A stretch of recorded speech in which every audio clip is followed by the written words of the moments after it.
So আজকে আমি ছাদের এই জায়গাটা একটু ক্লিন করব, আর ক্লিন করার যে ভিডিও সেটাই আজকে আমি বানাবো। আজকে অন্য কিছু ভিডিও না, আজকে ছাদ ক্লিন করার ভিডিও। আর এই ভিডিওটা 2 পার্টসে আসবে। একটা পার্ট আমি মর্নিংয়ে ছাড়ছি, আর একটা পার্ট আমি নাইটের দিকে ছাড়বো। তো এটা দেখো, সব আমি গাছগুলো সরিয়ে নিলাম, আর এখানে যে ক্লিন করতে হবে সেগুলো প্রথমে একটু ঝাড় দিয়ে দিলাম। তারপর যেহেতু এটা মানে মাটি আছে, তো সেটাকে আমাকে রগড়ে রগড়ে তুলতে হবে।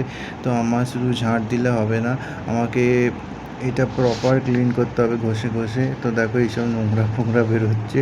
তো এগুলো অ্যাকচুয়ালি শুধু গাছ পাতার নোংরা, পাতা আর মাটি আছে বেসিক্যালি, আর কোনো কিছু নেই।